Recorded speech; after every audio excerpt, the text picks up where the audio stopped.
My name is Jamie. I have two kids, Justin and Michaela, and I'm married to Mira Park. Mira and I met when we were in junior high, very briefly, through a mutual friend. And 25, 30 years down the road, later, we met again through her cousin. At the time, I was going through a hard time because of my divorce. I was getting over it, and I was in a place where I was feeling comfortable. I found a new faith in God, and when I met her, everything just seemed perfect. She totally changed my life.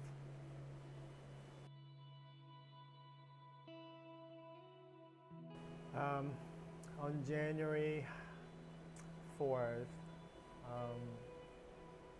Michaela was born. Mira had to receive an emergency C-section because of her condition. She was diagnosed with eclampsia, and as she delivered Michaela, she suffered from hypertensive hemorrhaging on her right brain. She had to be rushed to St. Mike's Hospital for emergency surgery. I remember being in the ambulance was the scariest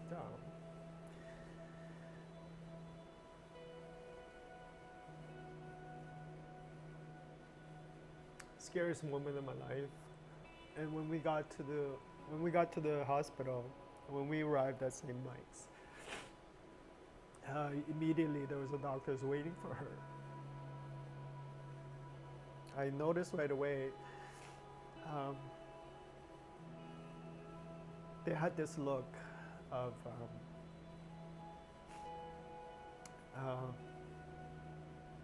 uncertainty, and then they took her to the surgery room, and that's the last time I saw her. It was like 5 o'clock in the morning.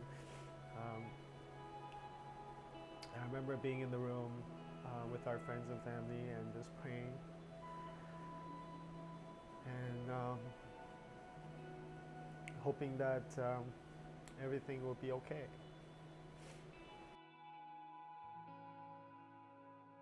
Mira was in the surgery room for about 3 hours or 4 hours, I can't remember, but it seemed eternity.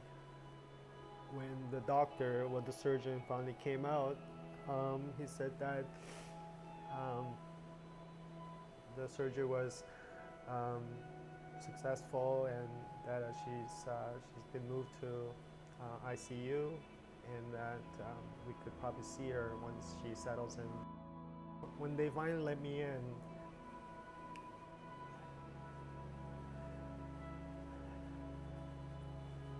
it was the hardest thing that I had to witness.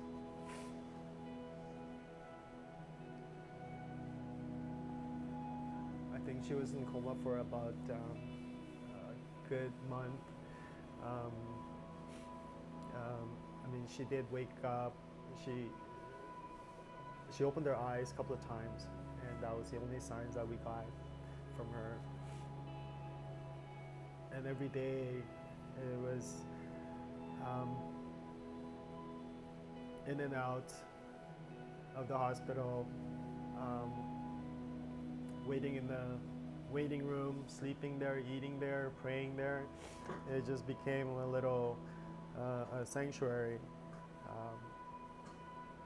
our friends and family came, and they supported us.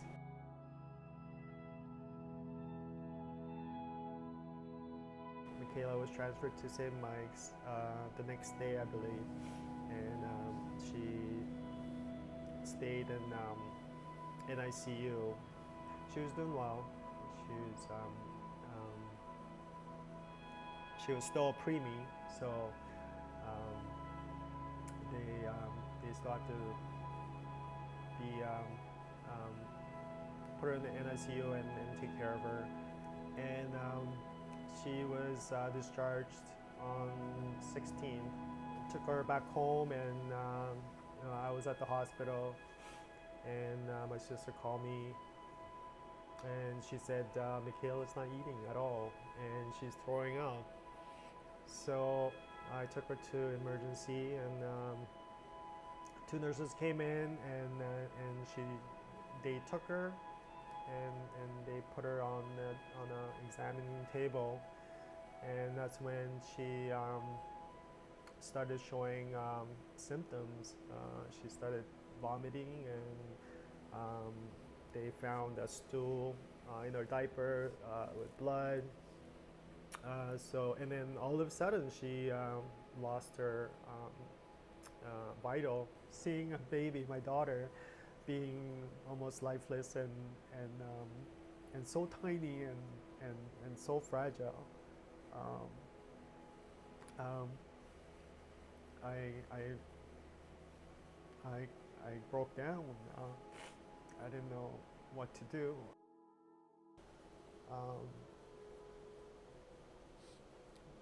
When she was in the ICU,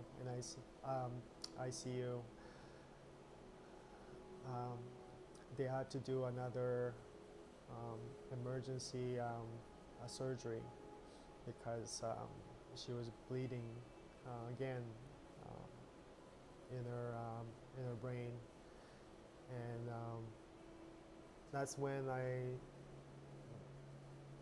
really broke down.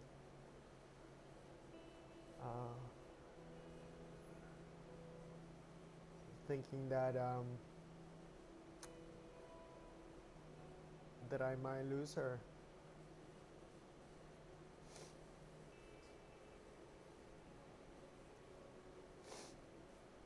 And I remember just praying to God that yeah, she is in your hands, and even though I didn't want to lose her, but if it was His will, then I would accept, because it was totally out of my control. I remember as I was praying, God was telling me that she'll be okay, and she'll be even better than before. And she will recover. She will recover from this. It's hard to explain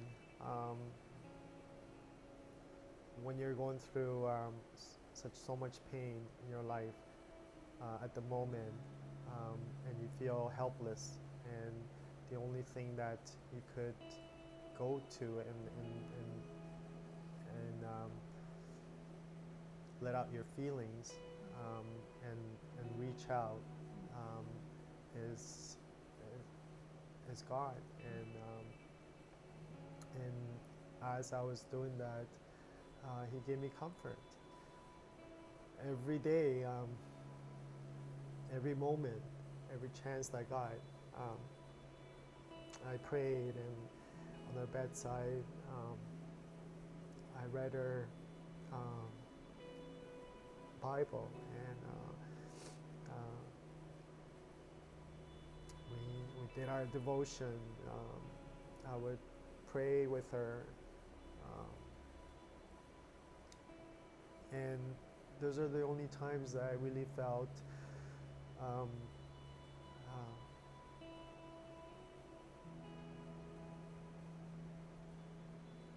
really peace um,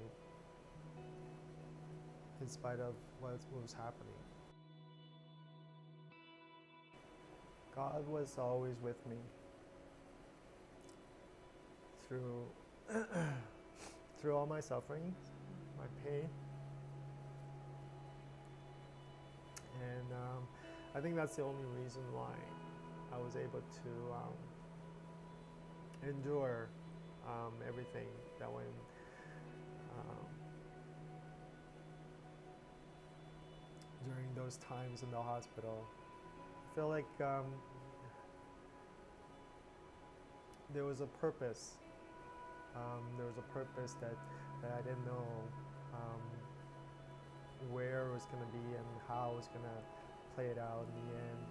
But I knew there was a purpose for it, and I knew that God would not leave us, and I knew that He was always there for us. I feel like He was going through the pain together, and that was really comforting. I remember thinking how grateful and fortunate to have a church and praying for it. Not even just EM. I believe KM was praying for our family.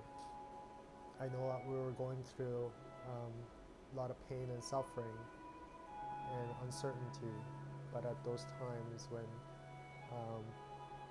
when you hear that our church and our community is praying for us, it just gave us that extra strength. Thank you.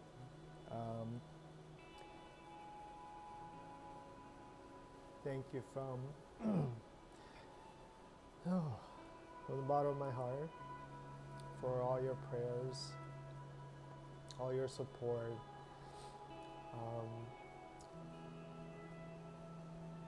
your kind words and your encouragement. It was really nice to see all their faces, and it really gave me strength, knowing that there was so much support, and just seeing them and sharing our pains together, and that was really something that I will never forget. How are they doing? How are they? So they're doing amazing. I mean, it's a miracle that Mira is still, well, first of all, she's alive and she's doing really well. When she was in ICU, the doctors there, they knew there was going to be a deficit, they just didn't know what it was. But through grace of God, she came out, she recovered, not to 100%. She was transferred to long-term care in Bridgepoint, and she's continued to receive her treatment every day and recovering. She still can speak. I mean, we have limited communication, but she's all there. She knows pretty much everything that's going around. Michaela was just, she's amazing. She recovered from her condition, which they really didn't find out. I mean, they sort of kind of diagnosed the probability of what she might have had, but all the testing that she did and the time that she spent at the hospital, she recovered from it, and eventually she was released healthy, and she finally came home um, in March, and now she just had her 1 year birthday, um, and she's healthy, and she's bubbly and sassy, and she's just full of life, and she's full of joy. Rooted in Christ.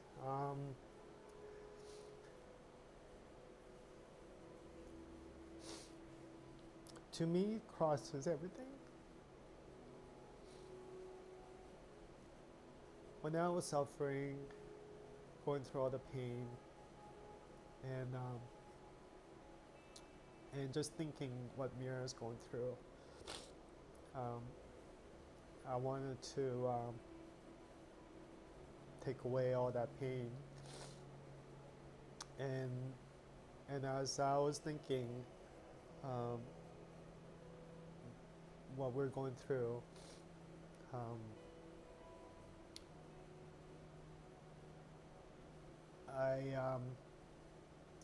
a cross came into my mind, and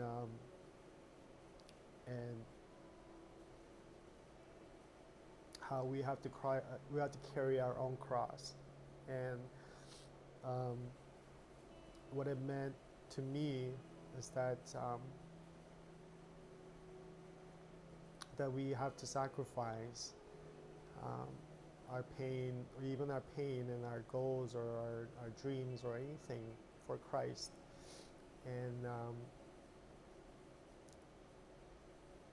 I thought about what Christ has done for us, and his pain, and the pain that he had to endure, the pain that he has to suffer, and then the pain that we're going through and I'm going through doesn't compare to what he went through. And I just had to thank God for what he has done, and then all the suffering and pain. And when I thought about that, it just, I had to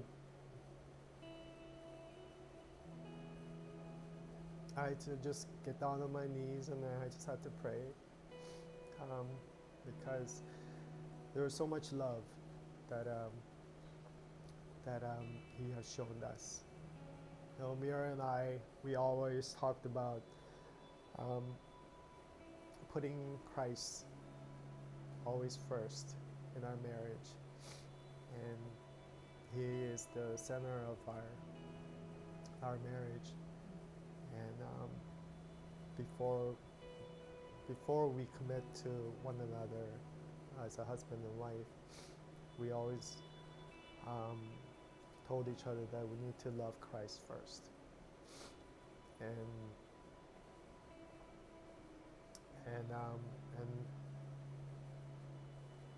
as much as I love my wife, I think loving Christ with all my heart, and the blessing that we receive, that I could love my wife even more.